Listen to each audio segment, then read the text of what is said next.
Sua Alteza Imperial e Real meu tio Dom Bertrand, Príncipe Imperial do Brasil, e aqui representando Sua Alteza Imperial e Real Dom Luís, o chefe da Casa Imperial do Brasil, Suas Altezas Reais, meus pais Dom Antônio e Dona Cristine, Sua Alteza Real Dom Pedro Alberto, demais autoridades, senhoras e senhores.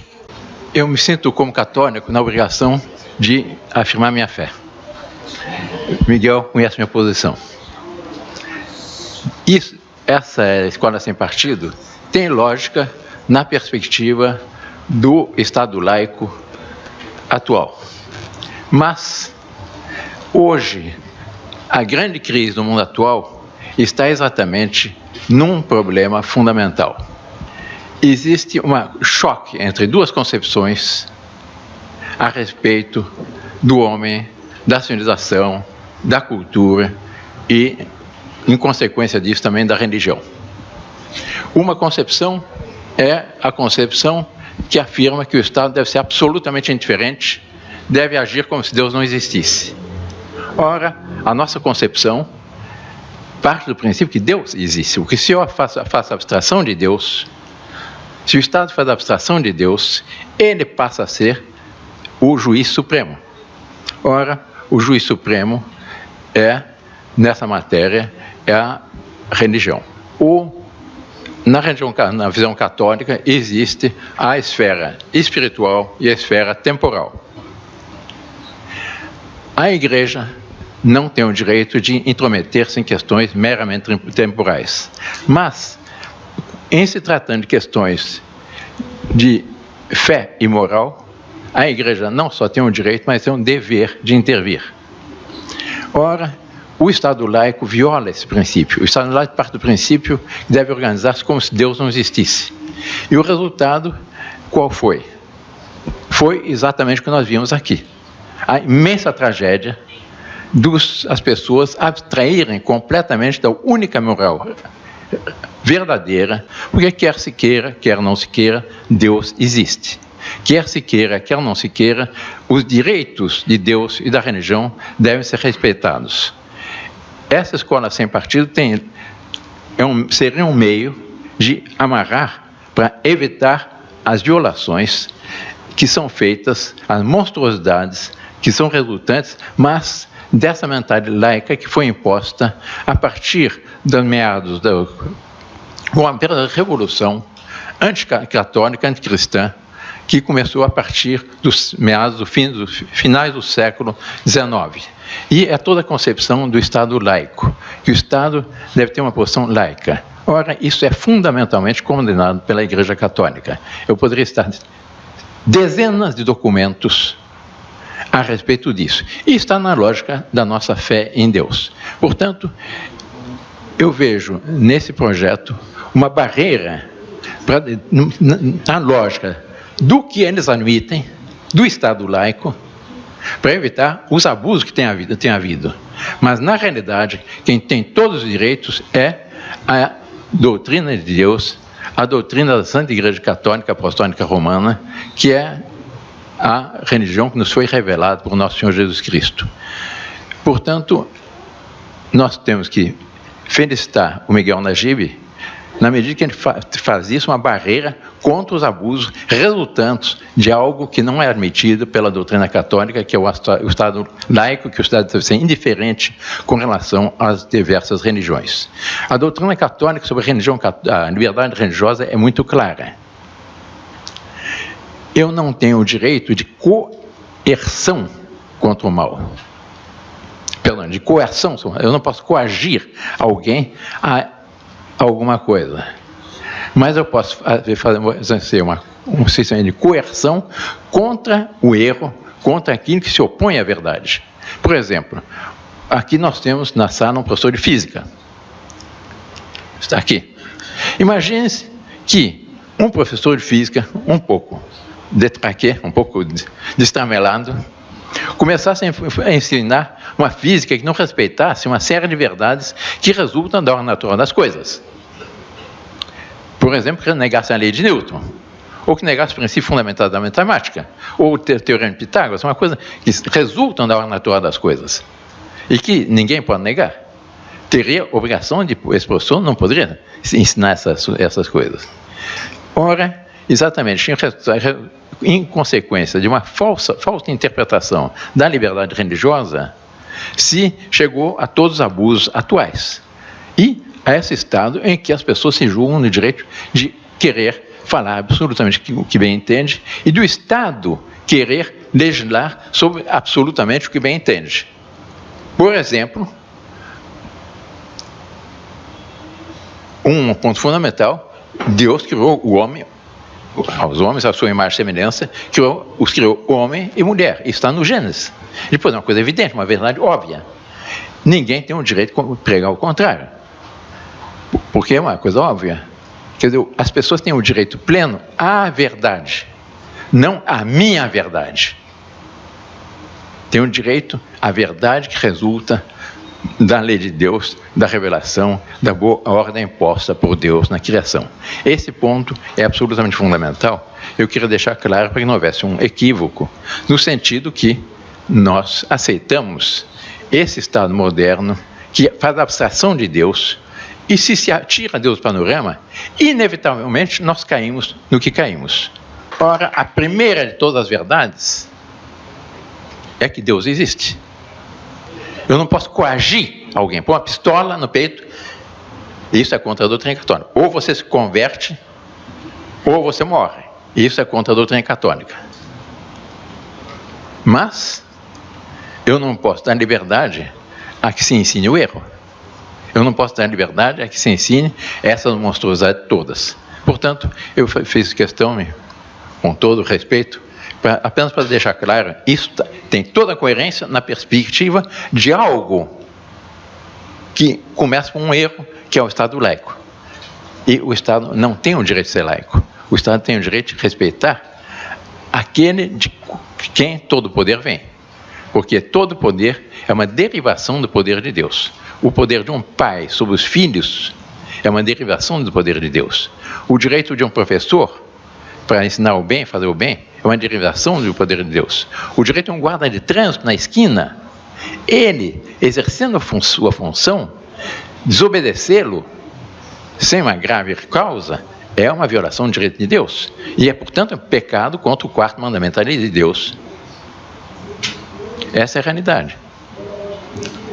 Portanto, nessa perspectiva, meu caro Miguel, eu felicito por esse trabalho, faço votos que continue até que seja possível restaurar a plenitude da verdade de um Estado verdadeiramente que respeite, antes de mais nada, o direito de Deus. Porque se não se faz a abstração do direito de Deus, nós caímos no caos total que nós caímos. E nós vemos hoje aqui abusos e se presta.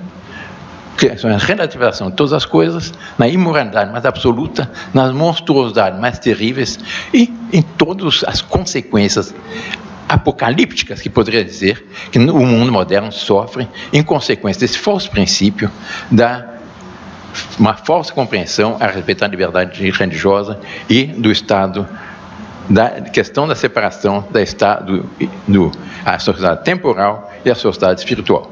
E perdeu na sua disputa. Então tinha um modo de morte contra Silveira Martins. Quer dizer, a República, um crime, nasceu da disputa de dois homens com uma mulher. Essa é a pequena história. E deu no que deu. Infelizmente, nós estamos vendo quais foram os frutos. Quantos golpes de Estado, quantos suicídio de presidente, impeachment, corrupção, etc. Qual é a causa disso? A principal causa, uma das principais causas disso foi com a proclamação da República, estabeleceu no Brasil o Estado laico. Façamos nós, católicos, a história da nossa pátria. E aí eu afirmo, esse é o ponto central que eu quero convencê-los. A única solução que há para os problemas brasileiros qual é? É o que está no lema do Papa São Pio X, que é instaurar a ordem em Cristo, restaurar tudo em nosso Senhor Jesus Cristo. A única solução é que a nossa vocação é fazer do Brasil verdadeiramente a terra de Santa Cruz. Realizar aqui que é o restauração do reino social no centro cristão, a cristandade. É a disposição da ordem por excelência. E é isso que nós queremos. Sem isso, não tem solução para o problema do Brasil. E o apostolado feito pelo tenente Lucas, organizando palestras na Academia Militar para os cadetes, aqui no curso Dom Bosco, o trabalho que nós fazemos numa comissão, nós temos no Instituto Pinicol de Oliveira, chamada Comissão no Novas, do Santo Condestado de Portugal. Tem visto que exatamente restaurar entre os militares, mas também nós temos que restaurar isso para todos os brasileiros, o quê? Uma visão católica militante. Nós existimos para combater, o nosso combate é esse. A principal, o maior inimigo que o Brasil tem, qual é? Foi o laicismo imposto pela República. E o que domina, infelizmente, o resto dos países do mundo. Em que tiveram a pretensão de organizar-se como se Deus não existisse. Isso nós não podemos nos conformar. Isso é mais perigoso que uma invasão das nossas fronteiras, por invasão da alma. E esses são defender essa civilização, defender a concepção cristã da sociedade.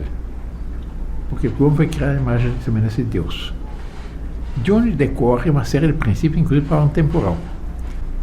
A solução, eu repito, a única solução é restaurar o reinado social no Senhor Jesus Cristo.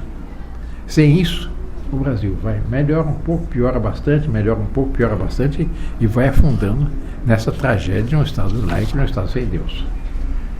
Quer dizer, respeitar a primazia de Deus, a lei de Deus e essa boa ordem que resulta da sabedoria de Deus na criação. Essa é a nossa missão e isso vale para os militares, porque o militar, antes de mais nada, tem que ser católico, e vale para todos nós, absolutamente todos. Nós adultos, as senhoras aqui presentes, com a educação dos seus filhos, catecismo, etc.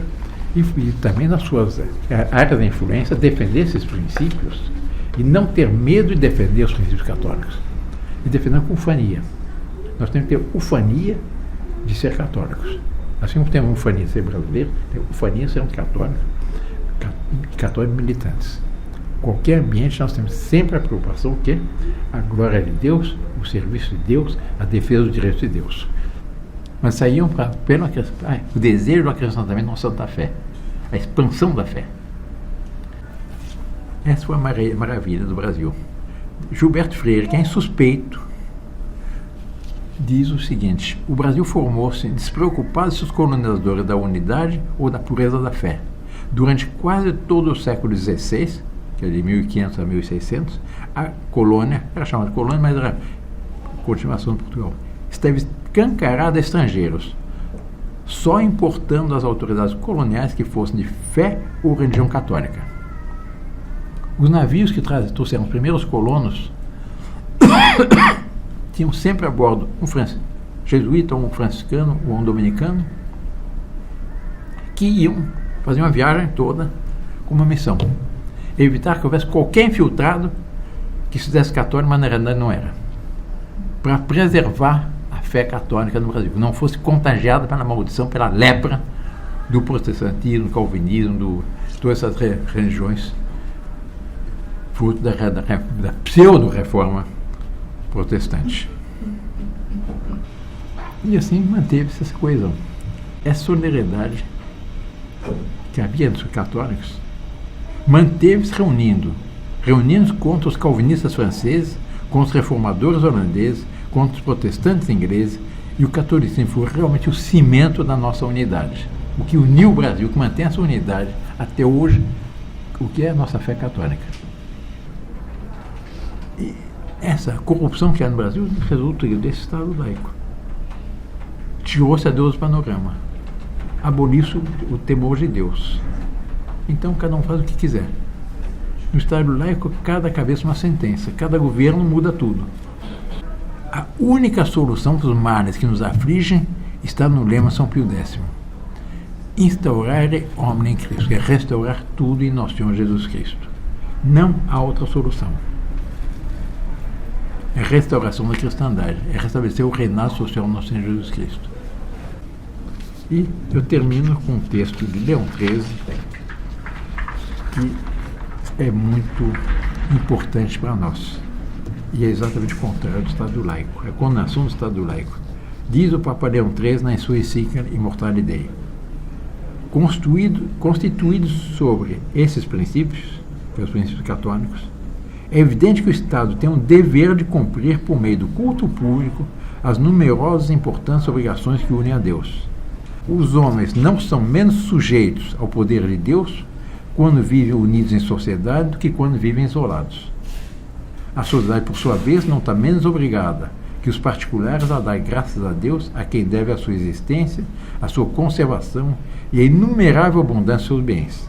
Por essa razão, assim como não é lícito a ninguém descuidar dos próprios deveres para com Deus, o maior dos quais é abraçar com o coração e com as obras a religião, não a que prefere, mas a que Deus manda e consta de argumentos irrefutáveis, como a única verdadeira, da mesma maneira, os Estados não podem trabalhar sem incorrer em pecado, da nação, como se Deus não existisse, nem repelir a religião como coisa estranha ou inútil, nem pode, por último, escolher indiferentemente uma religião entre tantas. Pois ele continua: a justiça e a razão proíbem, portanto, o ateísmo do Estado, ou o equivaleria ao ateísmo, o indiferentismo do Estado em matéria religiosa, isto é, o Estado laico. E a igualdade jurídica indiscriminada a todas as religiões, sendo, pois, necessário o Estado professar publicamente uma religião. O Estado deve professar a única verdadeira religião, que é a religião santa, a nossa santa fé. O Papa Bem-aventurado Pio IX tem um texto que eu gosto muito numa outra encíclica, a Quanta Cura. Diz o Pio IX, primeiro diz: os Estados subsistem, se mantêm, quando tem por base a fé católica. E o poder foi dado aos reis e aos príncipes, portanto, os governantes, não apenas para a administração dos seus povos, mas, sobretudo, para sustentar a Santa Igreja Católica. E tem toda a razão. Que maior interesse poderia ter um chefe de Estado do que ter um povo católico? Portanto, o nosso brado, qual deve ser? Viva Cristo Rei! Viva!